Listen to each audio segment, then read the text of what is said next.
Merci d'être là pour accueillir Yves Gauthier. On est content de l'avoir parmi nous. Yves Gauthier qui a écrit pas mal de livres déjà et aussi traduit beaucoup de livres de russe en français, dont le célèbre, pour moi c'est le célèbre Ermite dans la taïga. Ça a été une découverte, je ne sais pas si vous connaissez ce livre, mais non, ça ne vous dit rien. On peut dire 2-3 petits mots là-dessus, non? Ermite dans la taïga, c'est l'histoire d'une famille russe, sibérienne, de vieux croyants avec un trait d'union. Les vieux croyants, la vieille foi, c'est une secte orthodoxe qui a fait scission d'avec l'Église orthodoxe, on va dire officielle. Et depuis le XVIIe siècle, comme scissionnistes et réfractaires, ils sont persécutés par les tsars, d'abord par les soviétiques, après. Et avec la révolution d'octobre soviétique, les choses se sont corsées et la persécution s'est durcie. Et ces gens de cette communauté des vieux croyants se sont cachés dans les grandes forêts de Sibérie. Il y a de l'espace où se cacher. Et comme ça, de génération en génération, ils ont forgé un mode de survie un peu communautaire, en face à face avec la nature. Et il se passe qu'en 1978, une mission de géologues héliportés survole des montagnes à la frontière de la Sibérie et de la Mongolie. On est dans un massif de montagnes qui s'appelle les Sayans ou Sayan, selon la façon dont on prononce. Et c'est une région complètement inhabitée. La localité la plus proche est à 300 km de l'endroit qu'ils survolent. Et ils sont là pour prospecter, ils cherchent des gisements de fer. Et sur les cartes qui pourtant sont précises et qui indiquent la moindre petite isba d'hivernage d'un chasseur, ils découvrent une isba avec de la fumée qui s'échappe par la cheminée. Et les marques d'un potager à flanc de montagne. Ça n'existe pas sur les cartes et ça ne doit pas exister. Intrigués, ils se posent et découvrent là une famille. Ce sera la famille Likov, qui vit comme ça dans un contexte d'isolement total, complètement coupé du monde civilisé, du monde social, depuis 1928, dernier contact humain. 28, 1978. Il s'en est passé des choses. Hein. L'invention de l'électricité, ils ne savaient pas. La Seconde Guerre mondiale, ils ne savaient pas. La conquête de l'espace, ils savaient, parce que les étoiles se sont mises à marcher. Ils ont compris qu'il se passait quelque chose.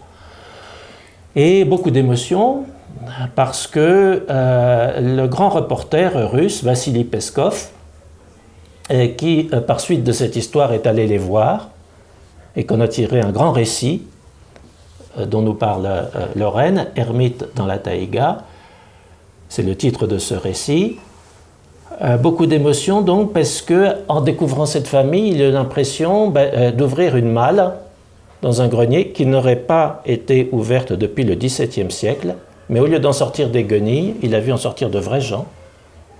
Parler russe, mais le russe du XVIe siècle, un russe médiéval, un russe d'autrefois, qui n'a pas été abîmé par le progrès et tout ça. Et en même temps, une famille sachant vivre avec la nature et grâce à elle. Donc, découvrir le mode de subsistance de cette famille, c'était écrire un manuel de survie en vérité. Dans une nature hostile. La moyenne hivernale, moins 50 degrés. Donc, beaucoup d'émotions aussi parce que les Russes se sont retrouvés, à l'époque c'était l'Union soviétique, aux racines religieuses de leur propre histoire. Ce fameux Raskol, cette scission, les deux églises, les deux foi, les conséquences dramatiques, les persécutions, etc. Enfin, il y a beaucoup de choses dans cette histoire.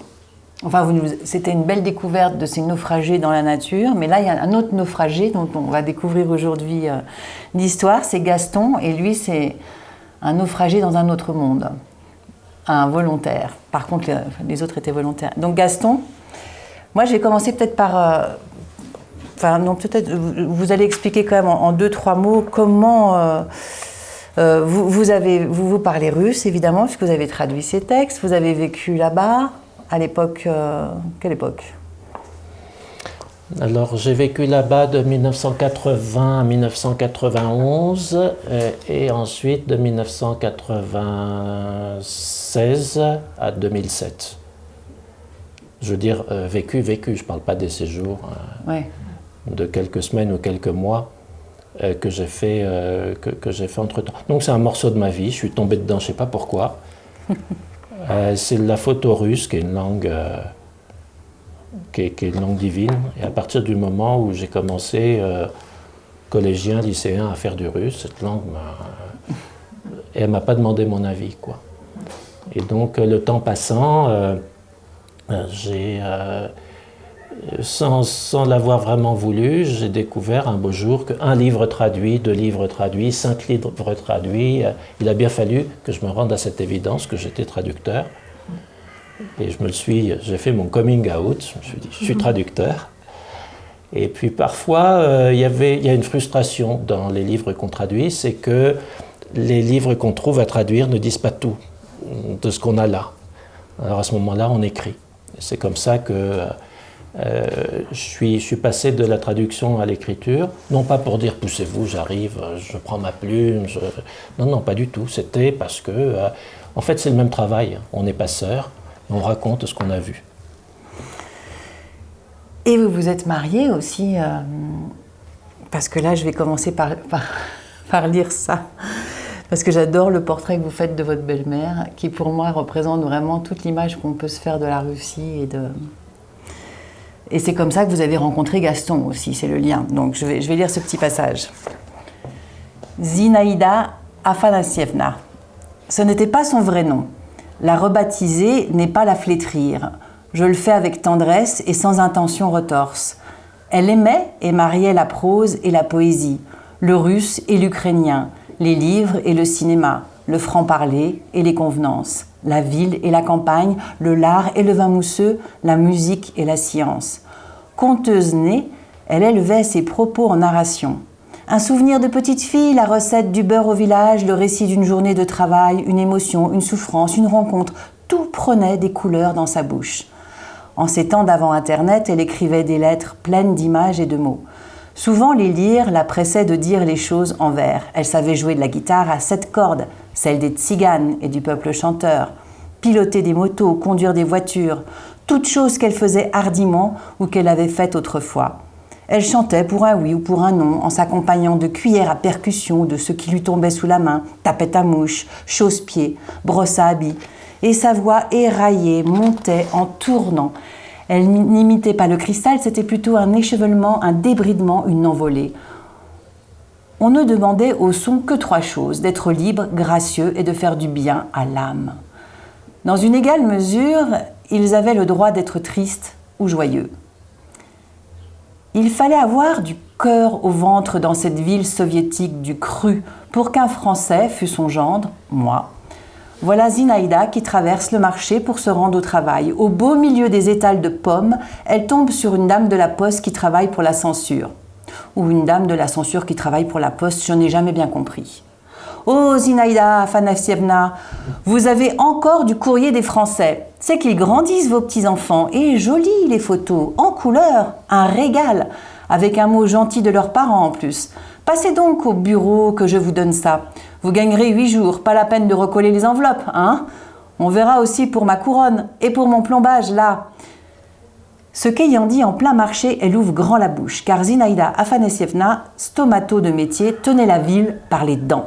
Même Gaston, qui avait fait de la discrétion une ligne de conduite, avait dû lui conter des brides de son histoire. Quand la fraise vous rougit à la face, comment ne pas répondre aux questions qu'on vous pose? Gaston avait répondu, et je dois à une carie dentaire logée dans sa bouche d'avoir eu connaissance de son épopée.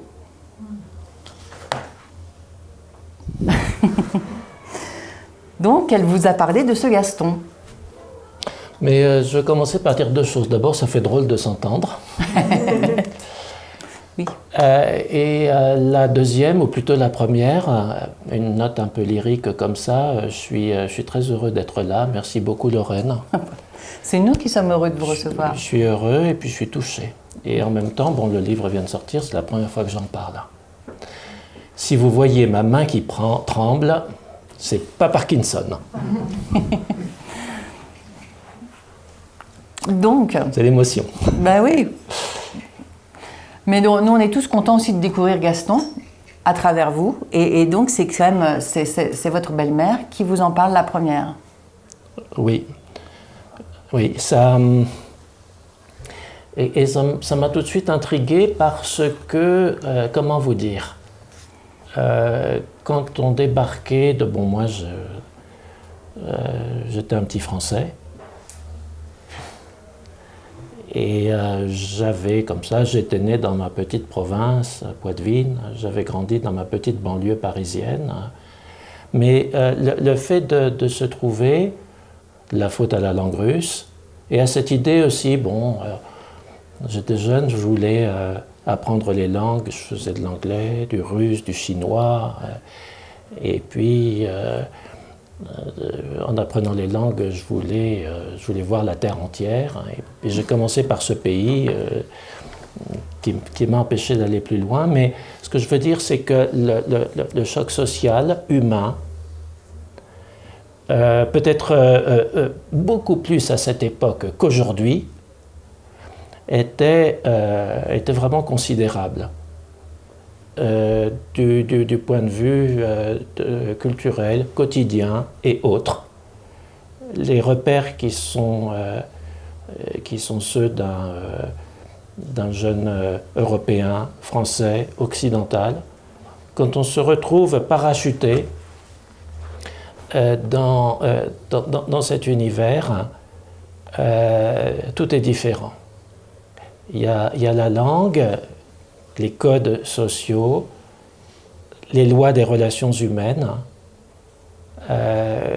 absolument tout. Et tout est à apprendre de zéro. Et ça donne à penser, à méditer sur ce que c'est que de venir d'ailleurs, sur ce que c'est que d'être étranger, mais vraiment étranger. C'est pas, moi je sais pas... c'est pas venir d'Australie à Paris, c'était vraiment tout à fait autre chose. Et je pense que quand Zinaïda me parle de Gaston, j'ai ressenti comme ça une émotion, une curiosité et une exigence. Je veux le voir. Et je savais avant même de le voir que ce serait forcément riche de quelque chose. Et j'ai toujours eu cette fascination, oui, pour les planètes étrangères à l'intérieur de notre planète. L'histoire qu'on racontait, Ermite dans la taïga, d'une certaine façon, nous parle de cela. Peu après, j'ai traduit un autre livre que je tiens pour un très grand livre qui s'appelle Le Papou Blanc de Mikloko Maklay, qui avait, dans les années 70 du 19e siècle, fait une expérience de naufrage volontaire chez les Papous, dans une tribu qui n'avait jamais eu le moindre contact avec le monde européen. Il s'était comme ça naufragé d'un bateau. Et il a vécu cette expérience qui a été... on a vu des choses sensibles, des choses semblables, racontées, écrites et même filmées. Je pense à un grand film documentaire des années 1970 qui s'appelait First Contact. Oui, j'ai une véritable fascination pour...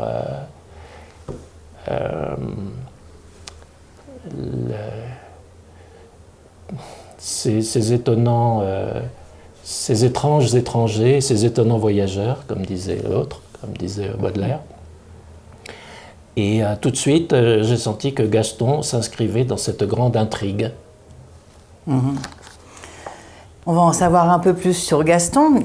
Arrivé à Paris à la fin du mois d'août 1919, là je remonte un peu chez ses parents, pour savoir d'où il vient, le jeune cheminot Charles se marie le 20 mars suivant, à l'âge de 25 ans, rue des Batignolles, à la mairie du 17e arrondissement. Gaston est en route. Il a pris le train de la gestation au mois d'octobre. La mariée se dit confectionneuse. Ma mère faisait à la maison de la couture pour la SNCF, écrira son fils 80 ans plus tard. Elle a 30 ans et vient d'un petit village occitan, Prévinquières, le Meusien et la Véronnaise, tous les deux batignolais maintenant. Charles et Marie-Adeline, on dit Madeleine, orpheline de mère, mademoiselle Boyer, avaient déjà été mariées à 15 ans pour se retrouver veuve 7 années plus tard. Et la voilà montée à Paris en ménage avec le père de l'enfant qu'elle porte, futur Titi des Batignolles. Car quand on remonte les fils de l'enfance de Gaston, on aboutit toujours aux Batignolles. Les adresses, les souvenirs, les archives, les faits, tout nous y ramène. Gaston avait les Batignolles vissés au corps, jusque dans sa voix qui ne s'est jamais départie de son accent parisien, même quand il parlait le russe de Choska, parfois matiné de, je ne sais pas le dire, mais Surgique, ce créole ukrainien. C'est une belle promenade que j'appelle Gastonnade batignolaise. Je fais à pied le tour des adresses qui ont jalonné sa jeunesse. Né rue Le Mercier, chez Hélène, sage-femme, domicilié d'abord rue des Moines, puis rue des Apennins, à 2 pas de là, un oncle rue Saufroy, Eugène, frère cadet de Charles, lui aussi petit cordonnier de la Meuse, monté à Paris après la guerre, où il est devenu grillageur, témoin de noces de Charles et Madeleine. La gare de Pont-Cardinet, où travaillait son père, l'école de serrurerie de la rue Salneuve, où il a fait son apprentissage, la mairie du 17e, l'école primaire de l'avenue de Saint-Ouen, je compte mes pas, un périmètre dont le square des Batignolles est le noyau, à peine plus de 3 km et déjà tout un univers. Donc il vient de là, Gaston. Oui, c'était une culture, c'était une langue avec son accent. On ne parlait pas dans le 17e comme dans le 15e arrondissement de Paris. Et ça m'avait frappé aussi parce que ça me renvoyait à... dans ma lointaine jeunesse, moi qui vous parle, il existait encore l'accent parisien. Et que maintenant on n'entend plus d'ailleurs, tout le monde parle pareil, tout fout le camp. Mais lui, il était vraiment, il était pétri, quoi. C'était son univers et toutes ses références, tout le renvoyait aux Batignolles. Et ce qui était impressionnant, c'était de voir qu'il avait gardé intact ce français des Batignolles et qui parlait en Ukraine le russe avec l'accent Titi parisien, avec l'accent des Batignolles et qui riait ha ha ha comme dans les bistrots des Batignolles, quoi. Mais bon, donc Gaston grandit là-bas et le jour fatal arrive où il se voit requis contre son gré pour le STO, le service du travail obligatoire, comme des centaines de milliers d'autres qui n'avaient rien demandé.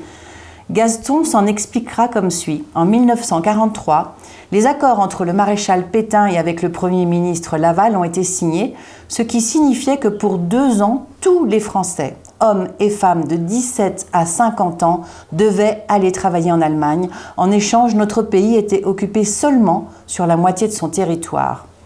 Après avoir passé le conseil médical, j'ai reçu le certificat de recensement et j'ai connu le jour et l'heure du départ pour l'Allemagne. À Paris-Est, nous avons reçu les dernières instructions pour notre voyage et la possibilité de changer l'argent français. Après 2 journées de trajet, nous étions arrivés à la gare de Saarbrücken. La police allemande a effectué la fouille de nos bagages et après avoir reçu du pain et du fromage synthétique, nous sommes partis pour Kassel. Après 1 jour de voyage, nous étions à Kassel et nous avons changé de train pour arriver à Eskenstruh, où nous avons été reçus par le directeur de l'usine Dynamit, une fabrique d'explosifs, qui nous a tout de suite demandé si on connaissait l'allemand. Seul un homme de notre groupe, qui était né pas très loin de la frontière et qui connaissait l'allemand, nous a servi d'interprète. Le directeur nous a emmenés à l'usine, à côté des baraques où se trouvaient les chambres des ouvriers étrangers. Nous, les hommes, avons pris connaissance de ces baraques où il y avait pour chaque chambre 10 lits, un fourneau à charbon et un seau pour l'eau. Les femmes, russes, ukrainiennes, françaises vivaient dans le territoire où vivaient les femmes allemandes qui devaient travailler 2 années.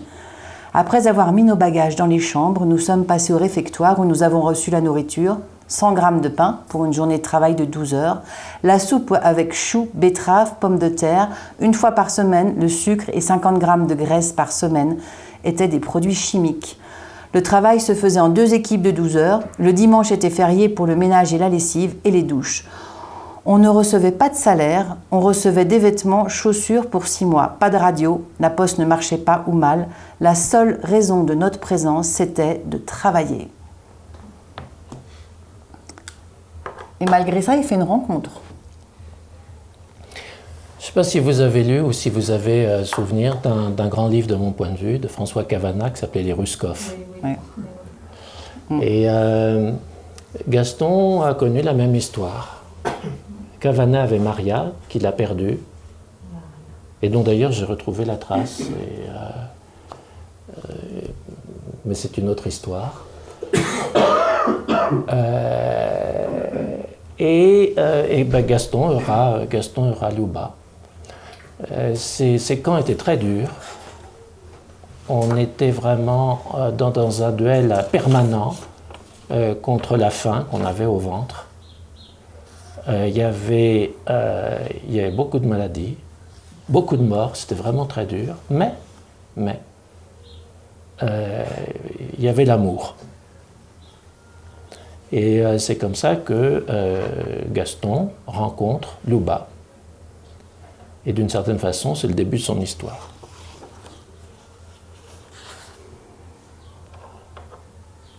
Ah bah alors je vais continuer. Donc ça dure, le STO, ça dure jusqu'à une certaine période, c'est-à-dire août 45, c'est ça, à peu près? Non. Avant?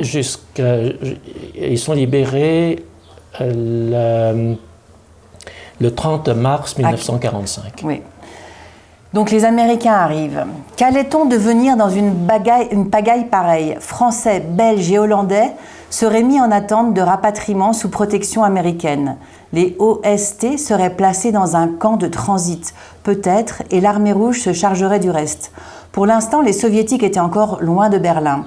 Or, les Américains n'accepteraient pas n'importe qui dans leur camion. Ils feraient des listes, des feuilles de route, des attestations, des lettres à la Croix-Rouge et plein de paperasses. L'Allied Expeditionary Force délivrerait des cartes d'enregistrement nominatives et numérotées avec l'adresse de destination. Elle envoyait les partants dans un centre de rassemblement près de Kassel, à Mattenberg, 30 km plus loin. Mais Louba, You should get married, boy. Et voilà tous les amoureux de l'usine dynamite, hollandais, belges ou français, allongeant le pas vers le bureau de l'état civil d'Eskenbrtrou, avec bras dessus, bras dessous, leurs fiancées russes ou ukrainiennes. Ainsi, Gaston et Louba se marient-ils le 20 avril 1945. Le papier qu'on leur délivre en échange leur donne le droit d'être ensemble et de le rester. Quelques semaines plus tard, en arrivant à Paris, recélébration du mariage à l'ambassade de l'Union soviétique. Et 2 ans après, sans hâte, les actes d'Eschenstrou arrivent via Francfort à la mairie du 17e arrondissement de Paris pour leur transcription. Gaston me dira « Il y a des gens qui se marient plusieurs fois. Eh ben moi, je me suis mariée 3 fois. Mais avec la même femme. » Toujours ce rire à 3 notes des rieurs batignolais.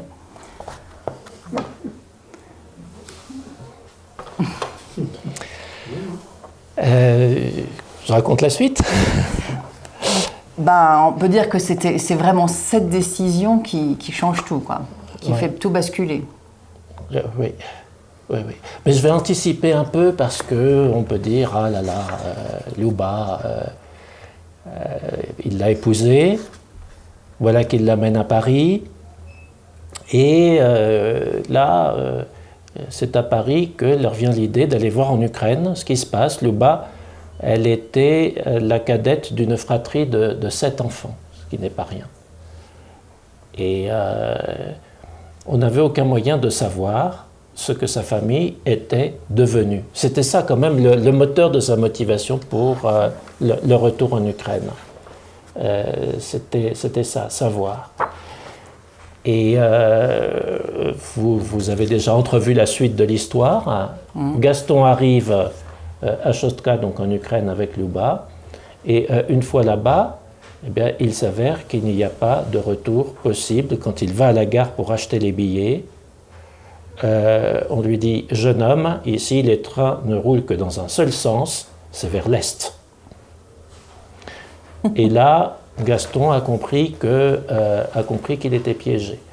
Et toutes les 50 et 60 années qui vont suivre seront marquées en fait par ce destin de jeune homme amoureux, puis marié, qui, dans ce travail de construction d'une famille, accompagne Luba jusqu'à chez elle et se trouve piégé en Ukraine. Et pourtant, moi je l'ai connu, il avait 60 ans,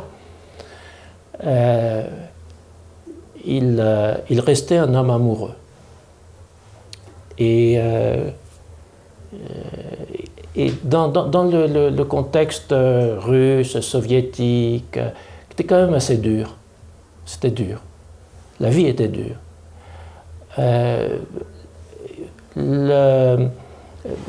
Les divorces, les familles déconstruites, les familles explosées, les familles sans père, les morts prématurées, tout ça était monnaie courante.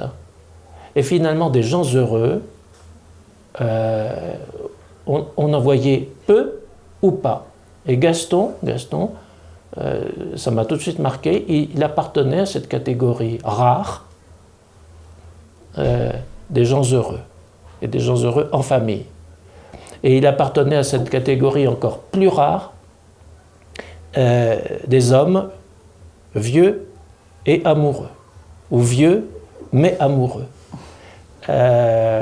Gaston, Luba, sa femme, il y avait comme ça une sorte de symbiose. Moi, en Russie, depuis tout le temps que j'y traîne mes guêtres, je n'ai vu, soit de près, soit de loin, que deux autres exemples. Un bel exemple qui est celui de Valentin Pagetnov, dont j'ai traduit un livre, Avec les ours, qui offrait comme ça, avec sa femme Svetlana, une image à vous faire mourir d'envie, quoi. D'être à la fois aussi vieux, aussi heureux et aussi amoureux. Et il y a un deuxième exemple qui est immensément célèbre. Je pourrais sans doute pas prononcer, si j'étais en Russie aujourd'hui, son nom à voix haute, parce que sinon je me ferais déchirer en petits morceaux. Mais ce deuxième exemple, c'est celui de Mikhaïl Gorbatchev et de sa femme Raïssa. Et jamais d'ailleurs on n'aura pardonné à Mikhaïl Gorbatchev d'être à ce point heureux et amoureux. Mais Gaston, il était dans cette chapelle minoritaire, cette tribu très particulière des gens amoureux et heureux. Il a quand même tenté quelque chose à un moment donné. Il faut tenter quelque chose. Gaston mûrit un plan. Si la France est hors de portée, l'ambassade de France reste peut-être un objectif atteignable, qui sait. Il en poussera la porte, déposera une lettre, se fera connaître, expliquera son cas, et alors on lui donnera les papiers ou la protection qu'il faut. C'est Kiev ou Moscou, au choix. Kiev est plus proche, mais aussi plus provincial, plus périphérique, plus incertain. D'ailleurs, y a-t-il une représentation française à Kiev ? À Moscou, il espère se fondre dans la foule de la capitale et toucher un niveau hiérarchique plus élevé. Mieux vaut s'adresser au bon Dieu qu'à ses saints, disait Madeleine, sa maman. Il a bien été reçu par son Excellence Bogomolov, en personne, rue de Grenelle. Que ne le serait-il par le général Catroux, ambassadeur de France, rue Yakimanka ? Mais Georges Catroux, la rue Yakimanka, la maison Yougounov, à l'ambassade est sise, Gaston ignore tout cela. Il compte s'y rendre à l'aveuglette, clandestinement, si tant est qu'il y parvienne. Il n'a pas de billet de train ni le droit d'en acheter, faute de papier. En cela, il partage la condition de millions de gens du pays. La population rurale, notamment, est privée de passeport, c'est-à-dire de pièces d'identité. En ce temps-là, Un simple colcosien ne peut se présenter au guichet d'une gare pour l'achat d'un titre de transport. Il n'est pas muni d'une autorisation spéciale. Même chose pour un naufragé français.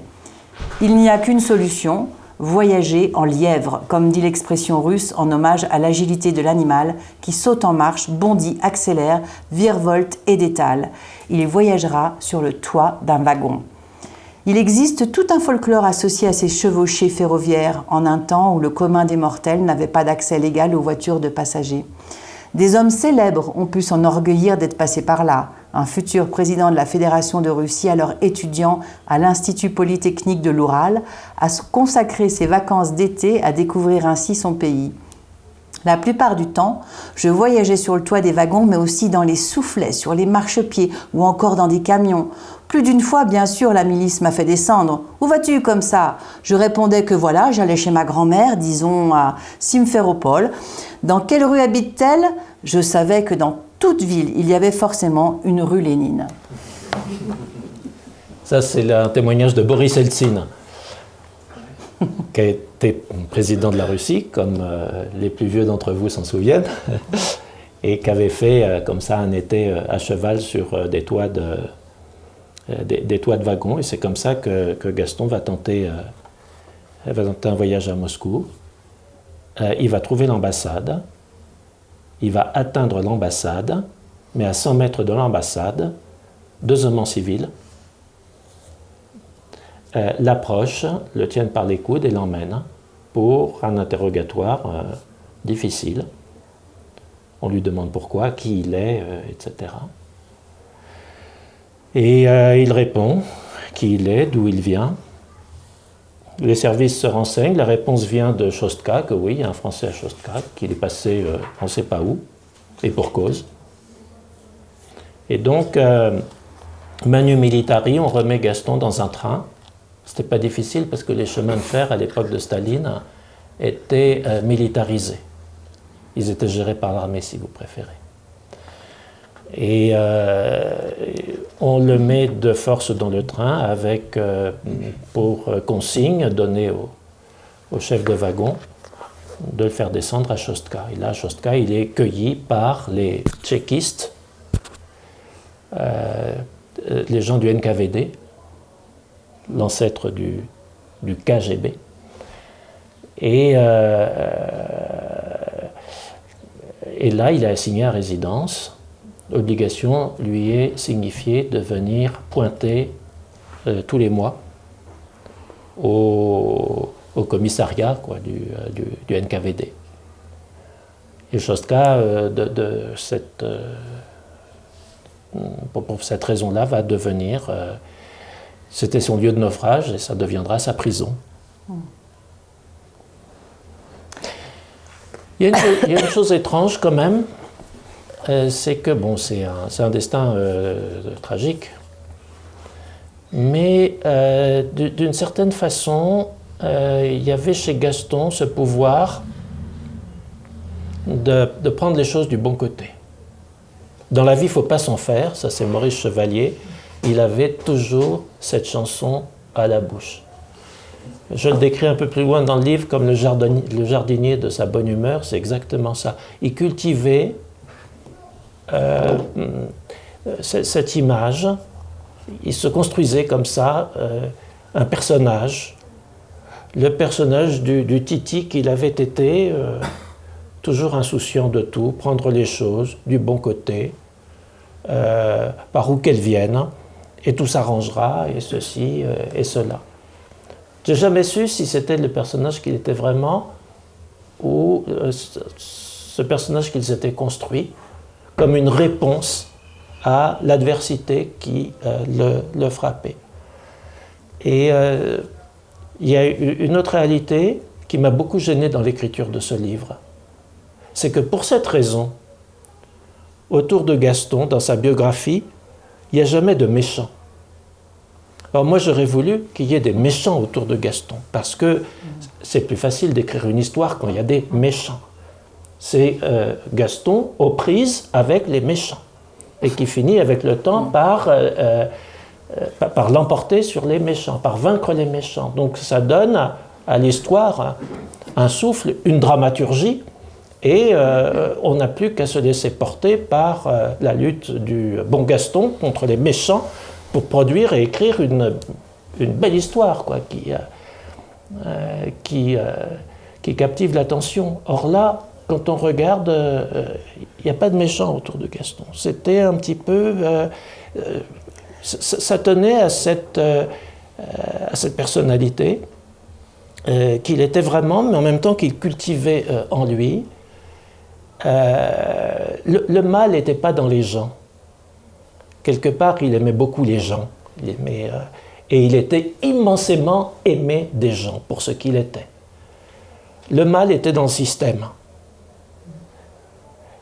Et quelque part, c'est une idée, ça, très, très russe, ou très russe, ukrainien. À l'époque dont je vous parle, maintenant, ça peut paraître bizarre, hein, mais le panachage était vraiment très marqué. On s'y perdait un peu.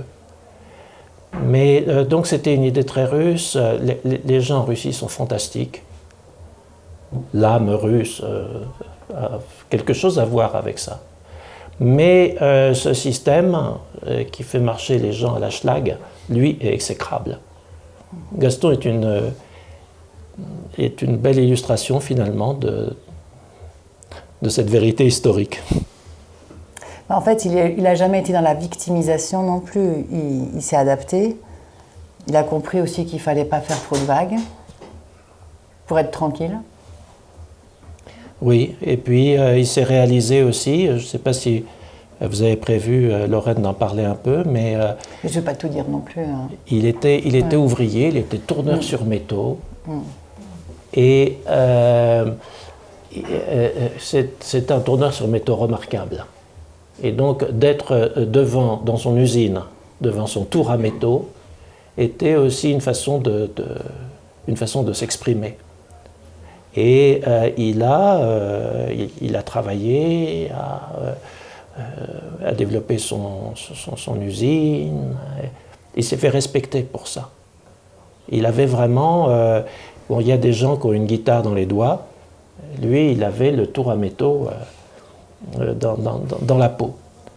Et c'est important aussi parce que l'Union soviétique, elle avait une autre contradiction. Bien sûr, elle a déployé, chacun le sait, des goulags, des camps de travail, de rééducation par le travail, etc.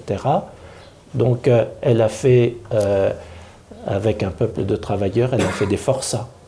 Mais le contraire aussi est vrai, d'une façon assez paradoxale, c'est qu'il existait le culte du travail ouvrier, le culte de l'ouvrier, qui était bien payé, qui était respecté socialement, quoi. Et Gaston a su s'inscrire dans cette culture ouvrière qui était respectée à la fois par les gens et par le système.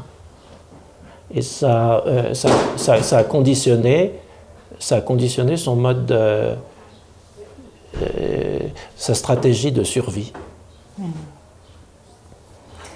Il participait à tous les 1er mai, c'est lui qui portait le drapeau, il était... Oui, parce que en fait, il est devenu ce qu'on appelle dans la littérature soviétique un héros positif, le meilleur ouvrier de l'usine. Il y avait régulièrement une sorte de classement qui est le meilleur et qui prend le drapeau rouge du meilleur ouvrier du trimestre, quoi. Et Gaston était régulièrement cité comme le meilleur, c'était lui qui recevait le drapeau rouge, qui avait la prime assortie, et il avait cette fierté-là, qui lui venait de son apprentissage à l'école de serrurerie du 17e arrondissement. Il avait aussi vécu, il avait 16 ans, mais le Front populaire, qui, comment dire, bon, c'était l'idée que la classe ouvrière, c'était quelque chose, quoi, dans la société. Et il incarnait magnifiquement cette idée-là. Donc, il s'est retrouvé, il a pu s'exprimer grâce à cette vocation qui n'est pas tout à fait artistique, tourneur sur métaux, mais qui requiert quand même plein de qualités, plein d'intelligence. Il était vraiment là-dedans. On va se garder un petit temps pour voir si vous avez des questions quand même, parce que profitez-en. Il est mort comment? Il est pas mort 1900. Si, quand même. Il a eu une mort très russe. Il n'y a pas plus russe que la mort de Gaston. Il a glissé sur une plaque de verglas. Oui, mais il était âgé quand même. Pas tant que ça, avait 81 ans. Enfin, c'est pas tout jeune, oui. Et en glissant, il s'est cassé le col du fémur. Donc, il a été opéré pour une prothèse. Et là, pendant l'opération, ou par suite de l'opération, il a sombré dans un coma dont il n'est pas revenu. Il y avait d'autres questions, je crois, oui. Je suppose qu'il avait toujours la nationalité française. Il n'y a aucune lettre qui pouvait arriver dans sa famille, à Paris. Personne ne pouvait dire on a un Français là-bas, vous ne pouvez pas nous le rendre. Alors, oui, il avait la nationalité française, mais quand il est arrivé là-bas, il n'y avait pas d'échange de courrier possible. Donc, dans les années Staline, c'était tout simplement impossible. Jusqu'à la mort de Staline, c'était impossible, donc jusqu'en 1953. Après, il y a eu comme une ouverture, parce que l'usine dans laquelle il travaillait, on appelait ça la cinéfabrique, c'était une grande usine d'ailleurs, de pellicules, de films. C'était le Kodak soviétique, on appelait ça la Sviema. Bon. Et à un moment, les soviétiques étaient très, très en retard. Il y a des technologies nouvelles, notamment la photocouleur, que les soviétiques ne maîtrisaient pas. Donc la décision a été prise, c'était sous Khrouchtchev, d'acheter des machines, des technologies à l'étranger. On en a acheté chez Sony au Japon, on en a acheté en Allemagne et en Italie. Et il y avait des spécialistes, des opérateurs étrangers qui venaient, notamment de Belgique, pour le service après-vente. Et c'est là que Gaston a connu des Belges, des Italiens, et par ce canal, il a pu faire savoir à sa famille qu'il était vivant. On le croyait mort depuis des lustres. Et il avait encore sa mère, son père lui est mort en 1948, donc sans savoir que son fils Gaston était vivant. Et sa mère, à partir de là, elle s'est découverte, elle était veuve, elle avait un fils unique qui était Gaston, et de nouveau elle est redevenue mère, puisque son fils était vivant, et grand-mère, hein, puisque Gaston et Liuba avaient 2 enfants. Donc des lettres ont commencé, et même des cadeaux. Il y a un petit train électrique qui un jour arrive à Chostka, c'est un cadeau de la grand-mère à son petit-fils Alexandre. On n'avait jamais vu en URSS de petits trains électriques qu'on remontait à ressort et qui tournaient comme ça. C'était un événement colossal que l'arrivée de ce petit train électrique dans la ville de Chostka. Et à partir de là, sa mère y a cru. Elle était dans un petit village de la Meuse qui s'appelait Écurey. Et elle a cru que son fils allait venir. J'ai même trouvé dans les archives de Gaston un certificat d'hébergement qu'elle avait fait faire en 1960 à la mairie d'Écurey. Comme quoi, oui, je peux héberger Gaston, sa femme, ses enfants, sa famille, enfin, etc. Et elle est morte comme ça, dans cet espoir de voir Gaston revenir. Il viendra. Et puis Gaston avait des cousines. Et il parlait toujours, à moi-même, il parlait de sa cousine Suzanne. Et on avait l'impression que Suzanne occupait une place considérable dans sa vie. Et en vérité, ils ne se sont vus qu'une fois. Mais Suzanne incarnait dans l'imaginaire de Gaston et dans sa France reconstruite sa famille française. Et en écrivant cette histoire, j'ai retrouvé Suzanne, elle a 100 ans, qui me parle de Gaston, mais il y a moins de Gaston dans la vie de Suzanne qu'il n'y a eu de Suzanne dans la vie de Gaston. Gaston n'a pas été un cousin fantasmé. Et puis les parents de Gaston étaient de petites gens, donc ben oui, Gaston est parti, mais aller dans les ministères, vous voyez, écrire, moi je sais pas, Place Beauvau, que sais-je encore, ou au Quai d'Orsay, c'était pas du tout dans la culture civique des parents de Gaston. Donc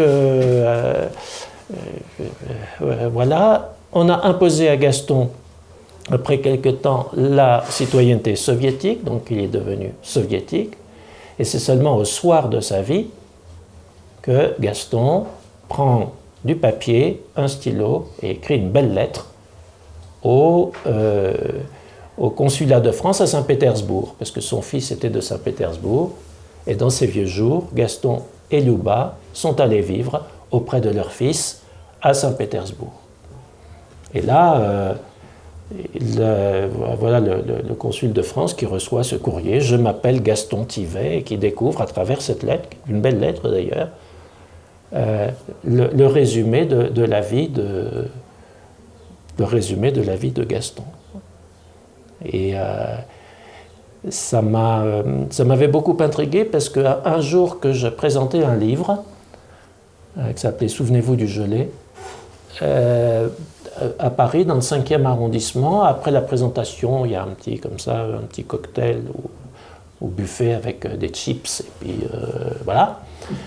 Et j'entends une dame, une parisienne, qui dit « Ah, l'histoire du gelé », enfin Gaston Savin, c'est l'histoire du livre que je venais de sortir sur un grognard de l'armée napoléonienne qui lui aussi avait été fait prisonnier et s'était naufragé sur la Volga, dans une ville qui était Saratov.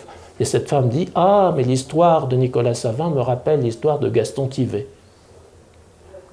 Et là, je suis tombé du haut du ciel parce que comment se pouvait-il qu'une femme du 5e arrondissement de Paris se mette à parler de Gaston, mon Gaston, que j'avais connu dans le fin fond du tréfonds de l'Ukraine soviétique, quoi.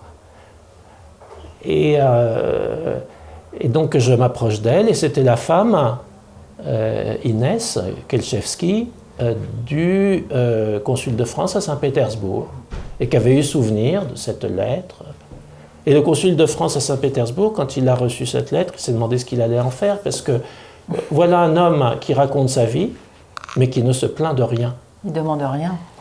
Alors, comment accéder à la demande de quelqu'un qui ne demande pas? Oui.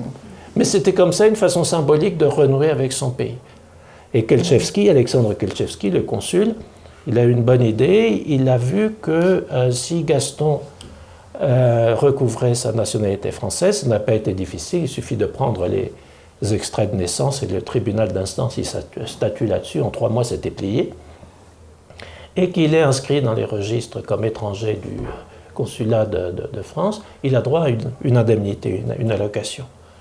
Donc il s'est saisi de ce prétexte, le consul, pour écrire à Gaston en disant « Mais au fait, j'ai reçu votre gentille petite lettre, vous avez droit à une indemnité ». C'est comme ça qu'il a appâté Gaston et que la rencontre s'est faite. Il a formalisé la remise de la carte d'identité, il a donné une réception au consulat de France. Enfin, il a comme ça scénographié en quelque sorte le retour de Gaston dans sa qualité de citoyen français. Mais il n'est jamais revenu. Alors Gaston n'est jamais revenu, non. Il y a un moment, et j'en parle dans mon récit, moi je voulais lui proposer quelque chose. Mais c'était encore l'Union soviétique, il il y avait des méfiances, etc. Mais j'avais dans l'idée de dire à Gaston, Gaston, il faut qu'on aille voir tous les deux les Batignolles. On va boire un pot au café de la rue des Dames, et puis on ira à Écuré. J'ai une vieille voiture, j'avais une Lada à l'époque, je vous emmène. Et bon, c'était une idée que j'avais, je ne trouvais jamais l'occasion de le lui dire, parce que quelque chose m'en empêchait. Et un jour, j'arrive chez Gaston, c'était à Chostka, et Gaston, pour mon bonheur, il rentrait chez des amis, c'était un dimanche, pour dire les choses comme elles sont. Il était un petit peu pompette. Donc je dis, c'est le moment, quoi. Et chez lui, sur son divan, je lui dis, Gaston, voilà. Et là, il avait le vin joyeux, mais il a fixé ses genoux, il était enfoncé comme ça dans son divan, en disant, ben non, le temps a passé, je me plains de rien, dans la vie, il ne faut pas s'en faire, disait Maurice Chevalier, etc. Donc quelque chose quand même. Et je crois que c'est sa petite fille Ina qui m'a très bien résumé les choses en disant « il voulait, mais il ne voulait pas ». Il voulait, mais il avait peur. Et son fils me disait « avec le temps, je crois qu'on l'aurait eu ». Mais il y avait comme ça une réticence. Et il y avait une autre vérité, c'est que Suzanne, la belle Suzanne, la Suzanne bien-aimée, la grande cousine qui était toute la France pour elle, lui envoyait des lettres gentilles, mais sans lui dire « viens ». Sans lui dire « viens Gaston ». Dans ses lettres, elle lui disait « si tu viens ». Mais si tu viens, ce n'est pas dire « viens Ouais. ». Et je pense que... Gaston était habité par une immense modestie. Et les gens modestes, les humbles, ils ont un problème, c'est qu'ils n'osent pas. Gaston était de ceux-là. Beau personnage, hein. Ouais. C'était aussi pour moi, je ne peux pas dire que Gaston soit un prétexte, Gaston n'est pas un prétexte, Gaston est un livre en soi. Mais en écrivant Gaston, je voulais faire aussi un livre voyage. Dans cette Ukraine, pour moi c'était important parce que ce n'est pas une Ukraine touristique, c'était une Ukraine où personne n'allait. Moi, je me suis retrouvé là-bas un petit peu pour les mêmes raisons que Gaston, enfin dans un contexte et une époque différente. Ce que je veux dire, c'est que Chostka, c'était une ville industrielle, mais en même temps en pleine campagne, qui s'était construite autour de cette usine, la Cinéfabrique, qui était le Kodak soviétique, la grande usine de pellicules. Bon. Mais ce n'était pas une ville qu'on visitait. Il n'y a pas de guide touristique sur Chostka. Il n'y a pas de... Chostka n'est pas mentionné dans la littérature. Il n'y a pas une poésie sur Chostka. Il n'y a pas un film au monde qui ait été tourné à Chostka. Donc Chostka, d'une certaine façon, c'était rien du tout. Mais en même temps, tout un monde. Et moi, je voulais quand même faire exister faire exister, c'est un russisme ça, faire exister ce livre ouais. Par une écriture. Et tant pis ou tant mieux si c'est la mienne. C'est pas si facile que ça d'ailleurs de faire vivre, de donner vie à quelque chose dont personne n'a parlé et dont personne n'a rien écrit. Quelque part, quand on écrit sur Venise, on a plus de références. Et que devient Chostka actuellement? Chostka devient une ville sinistrée parce que elle a perdu cette fonction industrielle qu'elle avait à l'époque soviétique. Cette grande usine, ce Kodak soviétique qui était la Sfema. En fait, elle a très vite périclité. Elle a périclité pour plusieurs raisons conjuguées. D'une part, on est passé au numérique. La pellicule a cessé d'exister comme produit industriel de masse. Et la Sfiema, cette usine, avait raté le train de la reconversion industrielle. On n'avait pas les technologies du numérique. D'autre part, dans son cœur de métier, qui était la fabrication de pellicules, il y avait des concurrents comme Kodak et autres. Et on voyait avec l'ouverture du pays au marché étranger, la mondialisation, globalisation, que sais-je encore, les pellicules de Kodak de meilleure qualité et à moindre prix que celles de la Sfema. Donc cette usine a perdu sa raison d'être. Et puis l'Union soviétique, comme fédération, s'est désagrégée. Donc l'Ukraine et la Russie, c'était plus la même chose. Politiquement, mais industriellement aussi. Compte tenu de l'enjeu industriel qu'était Shostka, Shostka était placée sous l'autorité fédérale de Moscou, à l'époque soviétique. Il y avait comme ça une subordination qui n'était pas politique. L'usine n'était pas assujettie, hiérarchiquement parlant, à Kiev, mais à Moscou. Or, ce lien a été déchiré.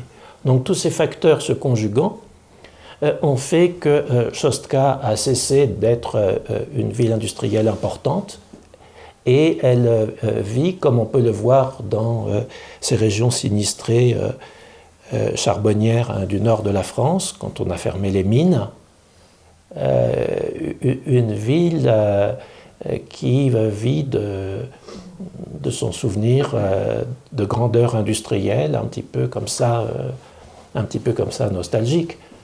Et elle a perdu plus du tiers de sa population. Bon. Et puis en plus, aujourd'hui, on est dans le contexte de la guerre. Shostka, c'est la région de Soumy, qui a été une cible importante pour les Russes. Bon, à partir de février 22, quand ils sont entrés... Quand ils sont entrés en Ukraine, quand ils ont attaqué l'Ukraine, Shostka, bien sûr, a subi le contre-coup de cette réalité, en se prenant quelques obus, mais qui n'ont pas défiguré. Mais c'est une ville comme ça, c'est une ville en perdition. Vous avez rencontré l'épouse de Gaston ? Ah, vous n'en parlez pas beaucoup, hein, c'est vrai. Pas assez, peut-être. Oui, on ne pouvait pas voir Gaston sans Louba. Et ils étaient comme ça, très complémentaires. Quand ils racontaient une histoire, hein, c'était des phrases en tandem. Gaston la commençait, Louba la finissait. C'était à qui finirait l'histoire. Il y avait comme ça une sorte de symbiose narrative et de concurrence narrative entre les deux. Ce qui est impressionnant, c'est que quand j'étais chez eux, bon, il y avait... c'était la pièce à vivre de l'ouvrier. Hein. Il y avait le vaisselier, la table au milieu, et donc ils étaient assis à table. Mais c'était une table qui avait peut-être la grandeur de celle-ci. Et Gaston et Louba étaient toujours comme ça, quel que soit.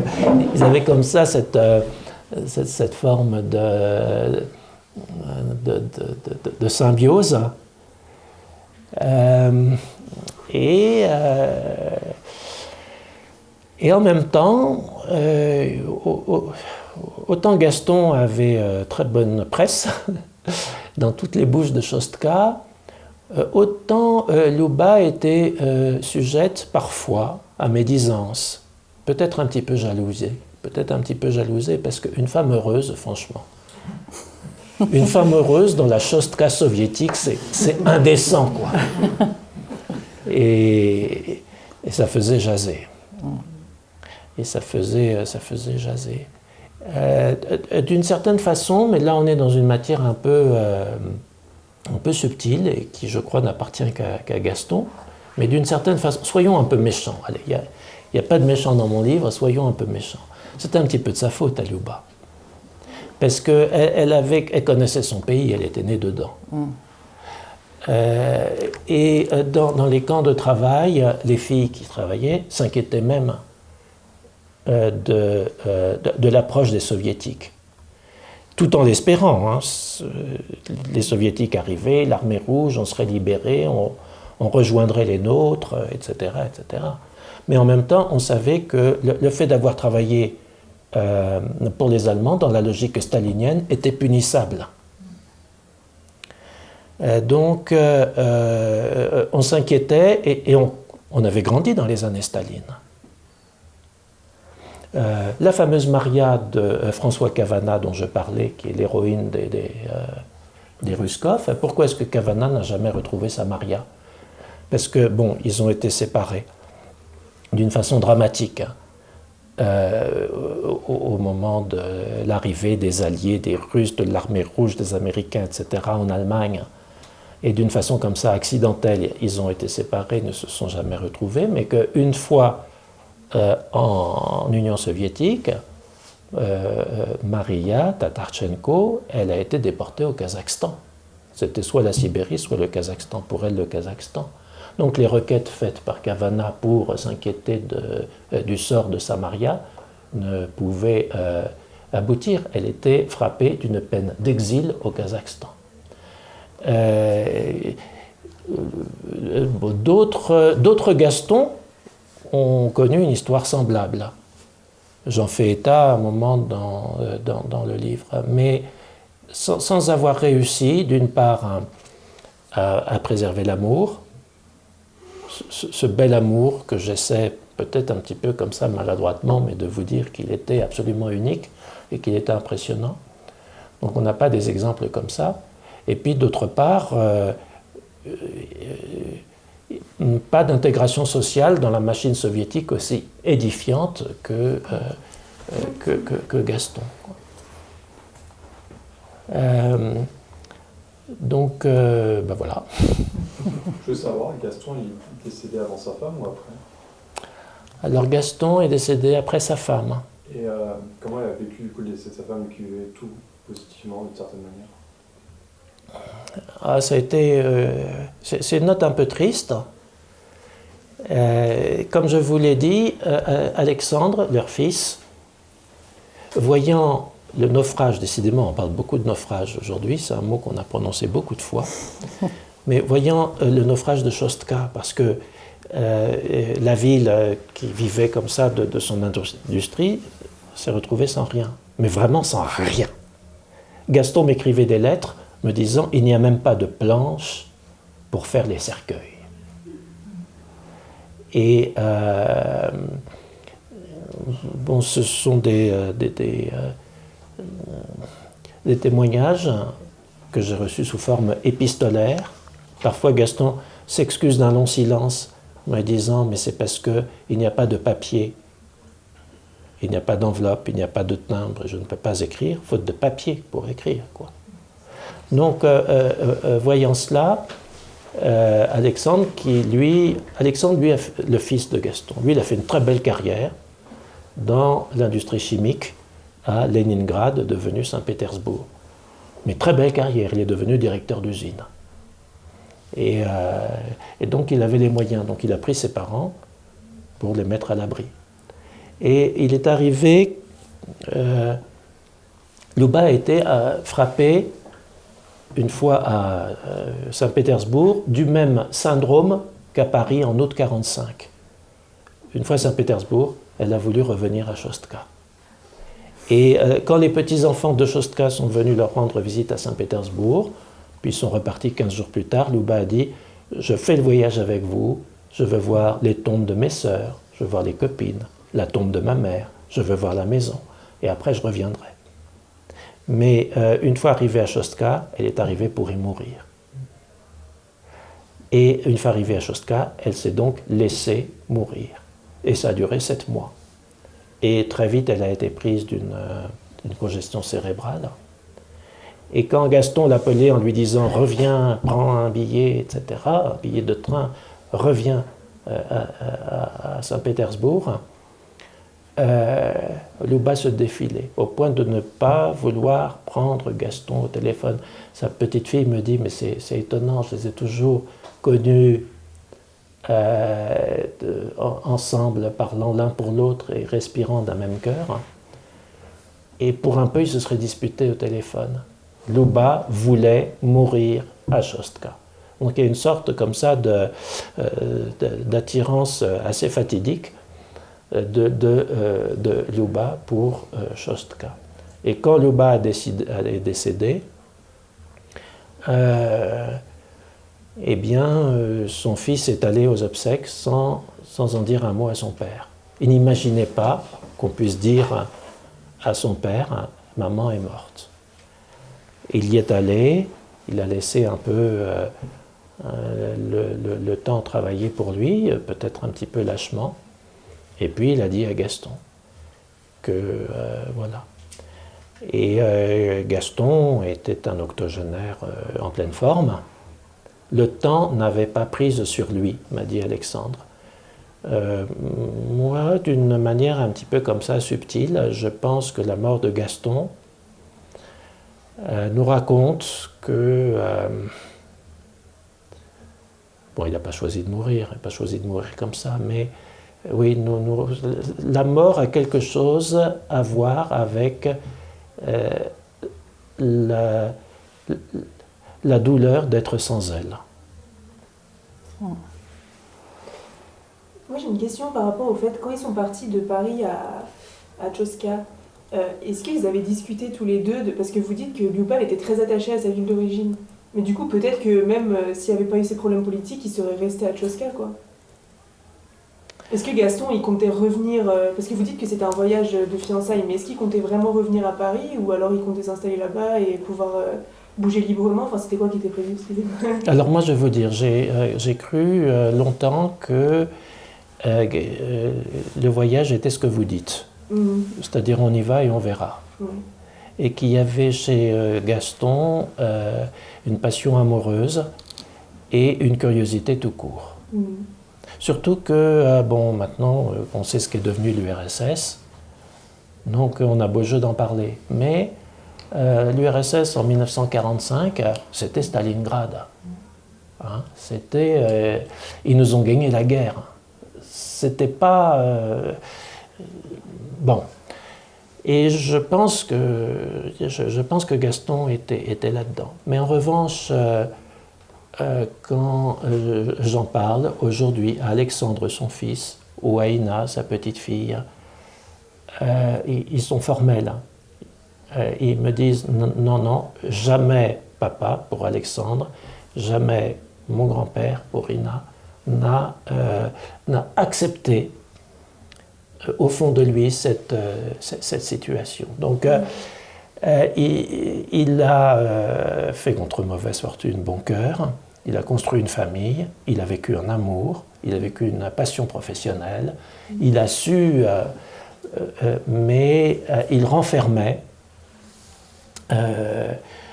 une douleur, et cette douleur était un ressentiment secret. Et quand j'ai posé à Alexandre, qui est un monsieur très posé, moi je parle pas vite, mais lui, bon, c'est 2 mots par minute.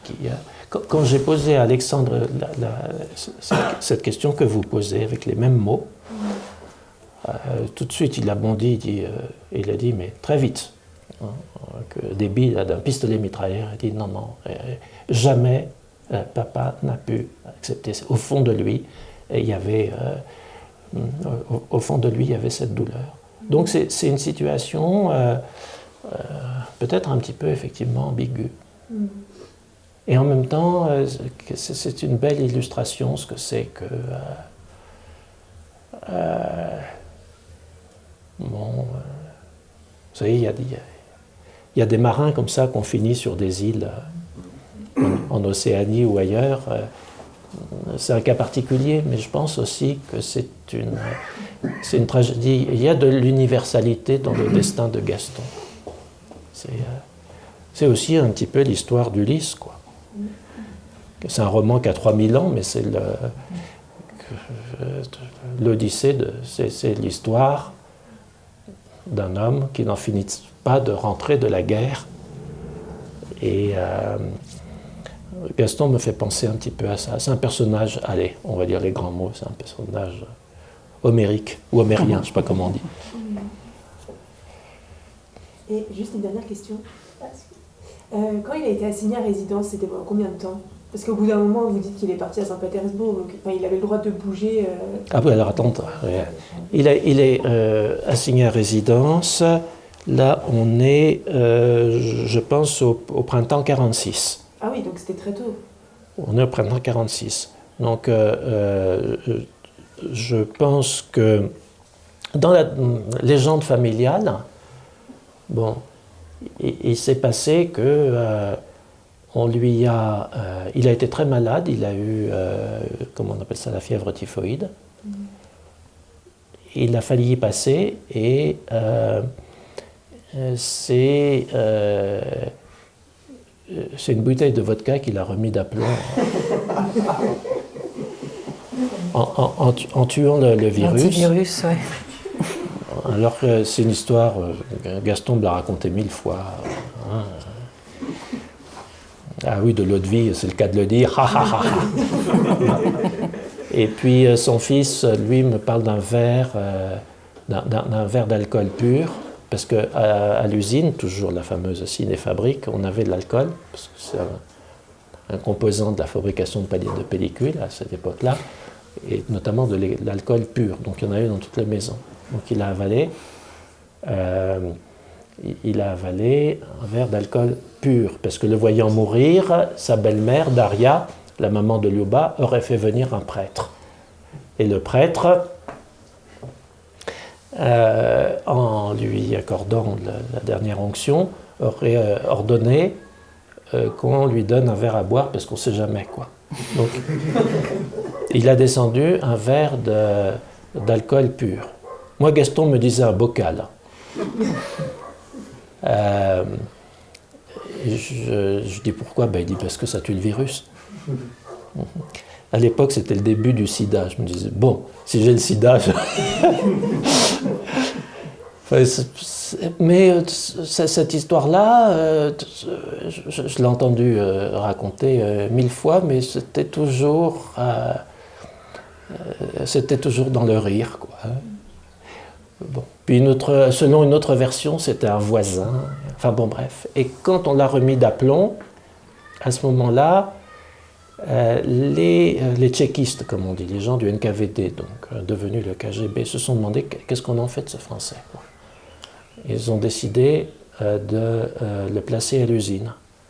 Donc ils lui ont fait un papier qui était un ordre d'embauche. Il s'est présenté, avec Liuba d'ailleurs, à l'usine avec cet ordre d'embauche. Et en même temps, ça l'a sauvé, parce que la suite logique de son histoire aurait été la Sibérie, le Kazakhstan, enfin la déportation. Mais là, ça a tourné plutôt en sa faveur. Et plusieurs fois, j'ai posé la question à différentes personnes, notamment sa petite fille, en lui disant, mais cette feuille de route pour une embauche à l'usine, c'était une punition ou un salut? Et la réponse était clairement un salut. Ça lui donnait un statut. Et donc la citoyenneté soviétique, dans la légende familiale, est arrivée en même temps. Je crois qu'en vérité, c'était toute une bureaucratie et que ça a pris plusieurs années, durant lesquelles Gaston n'avait pas de passeport et n'avait donc pas le droit de sortir. Mais après, le régime aussi s'est assoupli pour tout le monde sous Khrouchtchev. Même les paysans, les kolkhosiens, avaient le droit à une pièce d'identité, un passeport. Donc je pense qu'à partir de la deuxième moitié des années 50, Gaston a pu voyager un peu à l'intérieur de l'Union soviétique. Et puis quand son fils, à partir des années 1970, a été étudiant, puis ingénieur, puis responsable d'usine à Leningrad, avec Liuba, ils allaient là-bas, à Leningrad. Parce que du coup, il y avait un temps où il n'avait plus la nationalité française, et en même temps, il n'était pas russe non plus, enfin pas ukrainien. Exactement, et c'était le temps où tous les mois il devait pointer au commissariat. Et il lui avait vraiment enlevé sa nationalité française. Alors, oui et non. On lui a pris, dans la légende familiale, on lui a pris son passeport et on lui a apporté à la place un passeport soviétique. Alors c'est vrai, mais c'est pas vrai, ça n'a pas été aussi instantané. Ce qui est vrai, c'est qu'on lui a confisqué ses papiers. Mais du point de vue de la France, il était français sans qu'on ne sache rien de son sort, de son destin. Quand Gaston s'est signalé auprès du consulat français à Saint-Pétersbourg, le Quai d'Orsay, le consul et toute la bureaucratie française tombaient de haut, quoi, parce que... Oui. Alors, le monsieur près de la fenêtre lève le doigt, on va... Alors, il a épousé une Ukrainienne, il a vécu en Ukraine, mais il n'a pas eu la nationalité ukrainienne. Si, parce que la prise d'indépendance de l'Ukraine, c'est le référendum de décembre 1990. Donc à partir de là, Gaston il est en Ukraine. Ceux qui sont en Ukraine ont des papiers ukrainiens. Et donc Gaston avait un passeport ukrainien. Gaston n'avait pas la citoyenneté russe. Il avait la citoyenneté ukrainienne. Mais pas ses enfants. Alors, oui et non. Alexandre, qui est devenu directeur d'usine, c'est un capitaine d'industrie, hein, Alexandre. Lui, il a, avec sa femme, qui est une Saint-Pétersbourgeoise, et ses enfants et petits-enfants, eux, ils ont la nationalité russe, évidemment, à 100%. Mais Ina, sa petite fille, qui est restée à Chostka, elle a la nationalité ukrainienne. Donc la famille est déchirée aujourd'hui. C'est compliqué. Oui, la famille est déchirée aujourd'hui. Bien sûr, je raconte aussi dans mon livre, parce que ça fait partie de la vie, ce que c'était que la frontière russo-ukrainienne à l'époque soviétique, c'est-à-dire rien du tout, et ce que c'est devenu maintenant, c'est-à-dire un mur de Berlin, quoi. Je raconte comme ça des passages de frontières, parce que d'une certaine façon, cette histoire qui appartient au passé soviétique, mais elle résonne avec d'une étrange façon, mais elle résonne avec l'actualité. Tu avais une question, Michel? Oui, vous échangiez en français ou en russe. Est-ce qu'il avait perdu l'usage de la langue française à force de vivre aussi longtemps en Russie?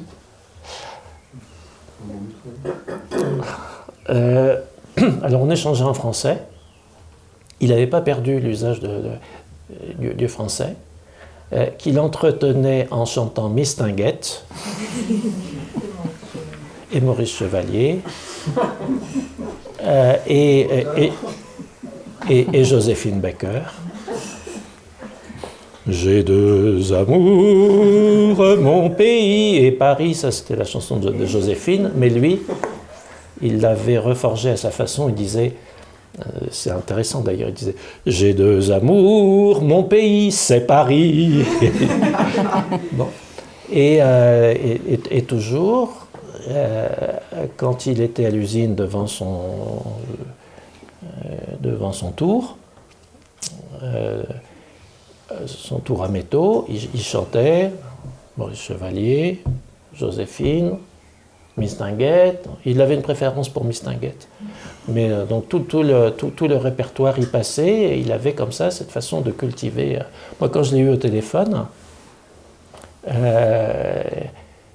la toute première fois, donc par l'entremise de Zinaïda, je lui parle français. Et il m'a parlé français du tac au tac, avec son accent des Batignolles. Je veux dire, il n'avait pas parlé le français depuis 1945, quoi. Mais du tac au tac. Et même, il m'a fait une leçon de français. Parce qu'il me dicte son adresse. Il habitait rue Tsiolkovsky, numéro 8. Et puis son numéro de porte, j'ai mal entendu, c'était numéro 43. Et je lui fais répéter. Je lui dis, appartement numéro combien? Là, j'entends un silence. Je répète, appartement numéro combien? Et il me dit 43. Avec son... Et le dimanche d'après, donc, je vais chez lui. Et toute la famille était réunie, parce que c'était dimanche, et que voilà. Et il y a Louba qui n'en revenait pas et qui dit à Gaston, mais Gaston, tu aurais pu me dire qu'il y avait ton pays à Chostka et qu'il allait venir chez nous. Parce que dans l'esprit de Louba, c'était un événement... bon. Et là, il y a Gaston qui me dit, ouais, mais en vérité, sur cet accent parisien, j'arrive pas à l'imiter bien comme il faut. En vérité, j'ai pas cru que tu étais vraiment français. Je lui dis, mais pourquoi? Il me dit, au téléphone, hein, quand on s'est parlé l'autre jour, tu m'as dit, alors j'ai donné mon adresse, j'ai dit la rue, et puis à un moment, tu m'as dit, l'appartement, c'est l'appartement numéro combien? Je dis, et alors? Et il me dit, mais appartement, on ne dit pas appartement en français. En français, on dit logement. Appartement, c'est pour les bourgeois. Et puis il est là, et puis il dit, appartement, appartement. J'ai pensé qu'il allait dire comme Arletty, est-ce que j'ai une gueule d'appartement? Mais c'est une anecdote, mais ça illustre bien son rapport à la langue française.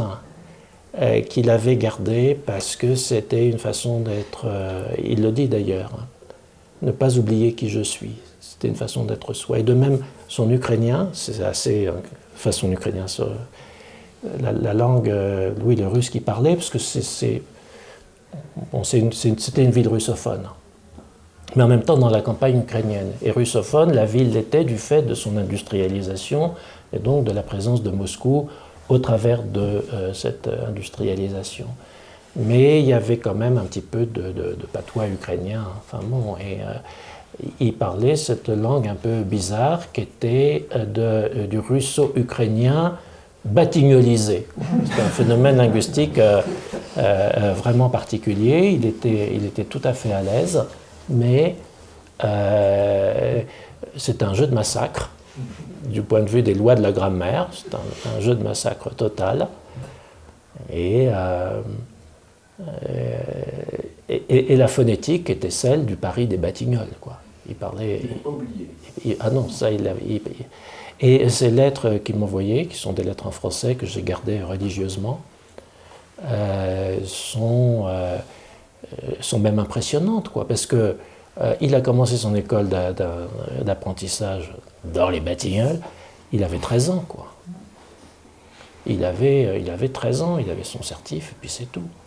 Et quand on lit la qualité de son courrier dans les années 70, dans les années 80 et 90, moi je trouve que la tenue de sa langue est remarquable. Ben on va arrêter là parce que sinon on est encore au milieu de la nuit. En tout cas, merci beaucoup Yves d'être venu nous parler de Gaston.